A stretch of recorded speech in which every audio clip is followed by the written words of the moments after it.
This is Decarbonize the World with Frank Deline, solving the climate crisis while increasing profits in your business. Here's Frank. Thanks for joining me once again for my conversation with CIO advisor and Harvard professional development instructor, Pamela Rucker. We've been talking about No Planet B, the survey she authored along with Oracle that found that people are fed up with the lack of progress society is making towards sustainability and social initiatives. Now, Pamela, 89% of people believe it's not enough for businesses to say they're prioritizing ESG. They need to see action and proof. So how can companies show that they're walking the talk? First, I think people need to work on their own organizational alignment. Are you really who you say you are? This is something I talk about in my classes as well, and you would be amazed how that question can take over for the afternoon, right? Exactly. Are you acting in the way that you say that you're supposed to act? Are you acting in the way that you say you do when you work with people and when you work with the community? And are the decisions that you make based on values that support sustainability for the planet in a mutual way that benefits their people and benefits your profit?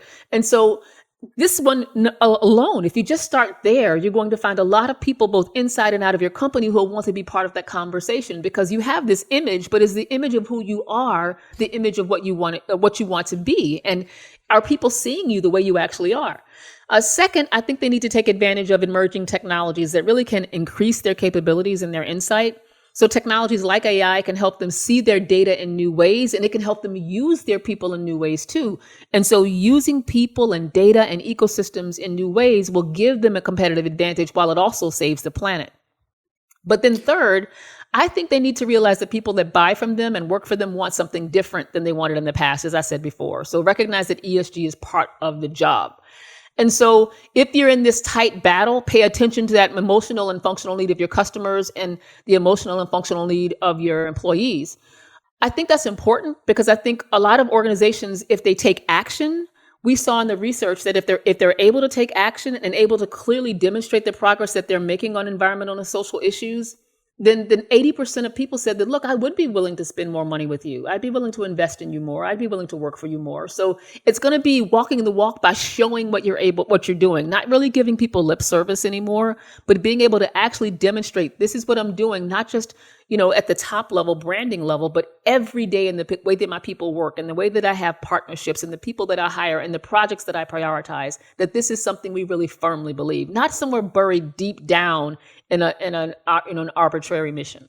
I'm also wondering if it's even government leadership that is not walking the talk. We see the UN conferences on climate change, and the last one in Glasgow in November, there was a lot of complaints about the people flying in their own private jets having a much bigger carbon footprint than normal people. And how does that look to everybody else? And then even the businesses themselves, when they see, the global leaders, trying to solve the problem, they're not really walking the talk either.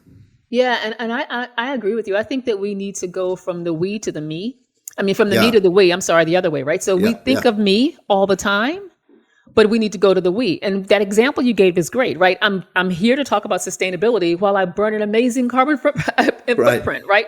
And it's like you're not even checking yourself first. And so I can tell you that it's something that is really difficult, because when I first started to talk about this and teach this, I realized that there were areas that I could actually shore up in my own personal life to make me more responsible. So if I said I believed in these things, I needed to inconvenience myself to do things differently. And that was everything from the way that I handled what I had in my home to the businesses that I worked with, the way I wrote contracts. All of that meant that I was going to be the same person in the same place. And so, Bill George talks about this being your true north, where you're your authentic self everywhere. And I have found that a lot of people like to say that they're one thing, but they don't want to live the responsibility of actually being that. You used the example during COVID earlier, and how we learned all kinds of different ways that we can do business remotely and everything like that. It really wasn't an inconvenience, actually. It was actually a convenience for a lot of people to work out of their homes. So, thinking of from that level, maybe there's other things we can think of that, will not inconvenience people but will help us reduce, what our carbon footprint or environmental footprint. Yeah. And it will require companies to change their culture and their thoughts around that. I Right. firmly believe that it wasn't that it was less convenient, it was that it was less control. Hmm. People wanted that control. They wanted to see you in the office. They wanted to know Right. what you were doing. I had someone tell me once that I don't want a person to feel like they can work for me. And then once they're over, they walk out and they can go jump in a pool over in Bora Bora. And I said, why do you care about that? They said, because I just want to see them. And I said, but if they're meeting all your needs, they're delivering everything, why does it matter? They said, I just don't want them to feel like they have that level of freedom. And so people have to recognize that you're going to have a culture of autonomy with people, and they're going to want to be themselves in every space, everywhere. And so you're right. It's not that it was less convenient at all. It was just that they had to change their culture of control. Right. And that's really hard to change for a lot of people. Change is difficult for a lot of people also. So it's especially as we get older, I'm talking about myself, Yeah. so yeah, we have to look at these things in a different way. Yeah. Yeah. So let's talk about AI. 84% of people believe businesses would make more progress towards sustainability and social goals with the help of AI. So what is AI's role like in the future? Yeah, yeah. So people in the survey said that they believe bots are going to help save the planet. And by that, they meant everything from Alexa and Siri up to machine learning and AI. And so, yes, as you mentioned, 84% of them said, look, you would make a lot more progress towards sustainability and social goals with the help of AI, not in a way where the machine takes over, but in a way where humans and machines sort of work together. And we could benefit from that, right? So where we see machines doing heavy lifting and then humans giving context or knowing where to pivot based on the data that they see, I see a lot of benefits in that idea of machines doing the heavy lifting and the humans giving context. So a lot of us that work with systems know how hard it is to sort through data that comes from a lot of different systems. It's dirty, it's ugly, it's crude. So having technology to help there saves a lot of times, and it helps you to see options. But I also teach this in my class that research tells us that insight comes when you can combine two or more pieces of data together to create new value. And so the information that you can get from AI and bots moves you a long way towards creating new insight. And that type of deep insight for these types of problems could be game changing. I was preparing for an upcoming course recently, and I was reading some research on AI, and the author said something that I thought was really compelling. He said that in the same way that electricity was a game changer for the 1800s, AI is going to be a game changer for this century. And so I laughed when I read a piece in Harvard Business Review about this, because the author said that for years we've been seeing robots at these big machines that are sectioned off from humans. And he's right. It's been like that for a long time. Humans are working separately from the machines. And for boomers, it's like there's this hidden fear that if we start to work with machines, it's like we'll be in Lost in Space or the Jetsons. And I know I'm dating myself. People won't know what I'm talking about if they're younger. Yeah. But it's like it'll be either awkward or they feel like it'll be dangerous. But we have entirely new leaders emerging that have lived their entire adolescent and adult lives with technology in their hand. So the idea that AI will sense something that they don't, or comprehend something that they don't, or recommend something they hadn't thought of, that just doesn't scare them. They welcome that.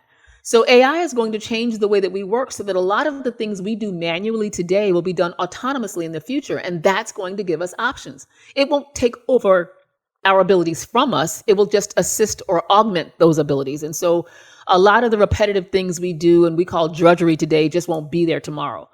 But going back to what you said about change, dealing with that change, dealing with the context, dealing with customers and volatility, uncertainty, complexity, ambiguity, all of that stuff will still be there. And that's what humans will need to do. From the other perspective, 89% of business leaders believe sustainability and ESG programs are a critical part of success for their organizations. There seems to be a disconnect. An overwhelming majority of businesses think they're on the right track, but the rest of the world doesn't see it. Where is this disparity coming from? Yeah, so a lot of this goes back to what I said before. So you're right. They did see a lot of people that said, look, we feel like that sustainability and ESG is good for strengthening the brand, or increasing productivity, or attracting new customers, or making supply chain better, or increasing profitability, or recruiting talent. That's why they started to do something about it. But a large number of them also said that they are facing huge challenges on sustainability and ESG initiatives by getting the right metrics from their partners or third parties, by getting data collected to track their progress, by dealing with these time-consuming manual processes to report on their metrics, or dealing with all the complexities of integrating data across their global supply chain. Think about how hard that is when you don't have control over those people, or pulling data from multiple areas of the business where people feel like their priorities might not necessarily be the same as yours, or having standards that are enforced for the organization to meet, as I said before, or having some type of unified structure to report on. So a lot of times outside customers can't see anything from the work that they are doing, or you might actually have the opposite. When companies feel so overwhelmed by this, they might start to greenwash the things that they're doing. And so this might happen when they try to say that their products are more sustainable than they are, or maybe use one division's metrics for the whole company when things really haven't changed that much. Or maybe they're branding themselves as green when they're not really green. And I tell people that, look, even though it's difficult for you, even though you're struggling, greenwashing really isn't good for companies to do now, because it's easier than ever for people to find out the truth, honestly. And you're just 24 hours away from this crisis, or a tweet or YouTube going viral about who you are and how you're not who you're pretending to be. And because of that, and the fact that customer values are changing, that switching is easy. If they get offended by the fact that you did that, they'll leave you and go to another brand. So I do think having sustainable operations is important, because it helps you keep the customers you have and get customers that you don't have today. But if you do that, I think that people will start to see it on the outside if you're consistently trying to do that and work on it in a systematic way. Do you believe that when the work that you're doing, that maybe there needs to be a standard metric by which these businesses can be measured to? Does work have to be done there? I do think so, but the problem is going to be in how people conform to the metric, right? And because I think that we've been trying to do that for a while when we talk about the carbon footprint and emissions, right, and so forth, but people push back on that a bit. Or if you fix it in one place, you found that really we've just shifted the number to another column, so it's not really changing overall. People try to get that off of them and say, no, I'm not causing this issue. And then they may push it off on their partners or someone else. And so I think it's more than just getting the metric. It's understanding, not just you as an organization, but everybody that you play with, the ecosystem, your partners, everybody. What's your overall impact on this planet? And I would love to see one on your people and on society as well, because it's for me, it's not great that you are making a great profit, but you're destroying the planet as you do it. And it's not great that you're making a great profit, but you don't give people a livable wage. It's not great that you make a great profit, but you don't really impact the communities that you're working in and the people that are buying from you. Here's a tough one to crack. In this very polarized world we live in, 96% of business leaders admit human bias and emotion often distract from the end goal initiatives. Yeah. How do we get around these wildly different beliefs? Yeah. I believe and I have to tell you, I think the research supports this too. The fact that bias is just like our values. It's something that everybody has. And so we're either born with them or they're put into us when we were so young that it just seems hardwired into our very being. And so everybody has bias, just like everyone has values, even if you think you don't. The problem comes when people who are in power are allowed to use that bias, though, to determine who to hire or who to promote or who to treat fairly. If the people in power have practices that destroy our planet, as I said, or they have policies that other people are forced to conform to.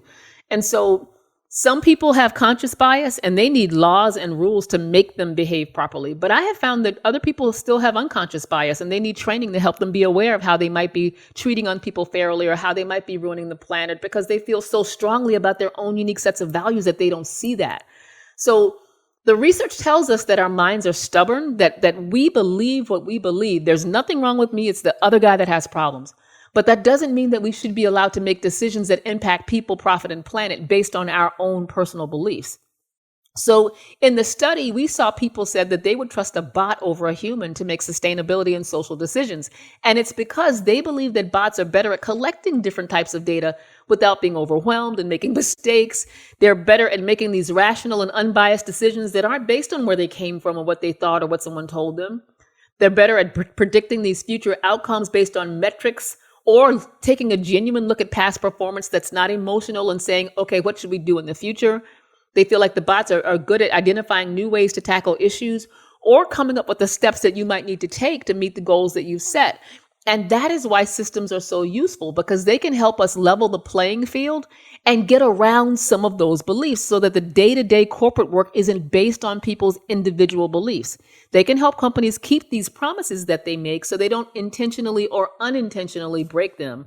And I firmly believe that keeping your promises builds value for you in the eyes of your customers, and it builds value for you in the eyes of your employees. Yeah, that's a great point. There's always a little factoid that surprises people out of a big study like this one. Yeah. Which one surprised you the most and why? So I would have to say that the biggest fact that surprised me in the study was that almost 25% of people are now committing their life to support sustainability or social causes. And it's not that I didn't know that people believed in them or even that they thought about them, because that's why we specifically asked about the shadow players and whether their minds had been changing at all. But it was the action that I was actually excited about. So if you have almost a fourth of them now saying that they have committed their life to doing something about that, I think that's a number that people can't ignore.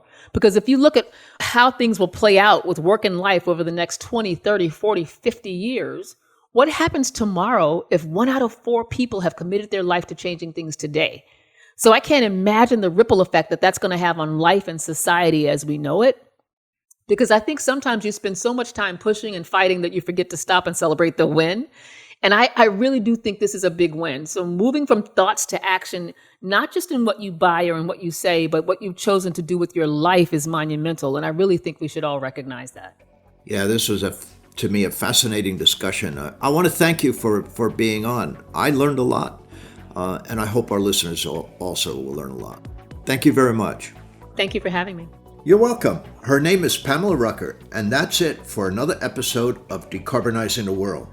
I hope you enjoyed the show, and if you did, make sure you take a second to subscribe so you automatically get my new shows when they drop.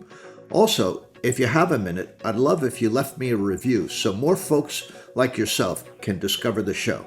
Until next time, take care. This has been Decarbonize the World with Frank Deline. To connect with Frank and to learn more about clean energy, reducing fossil fuels, and increasing profits, go to frankdeline.com. Decarbonize the World is a production of Advantage Audio.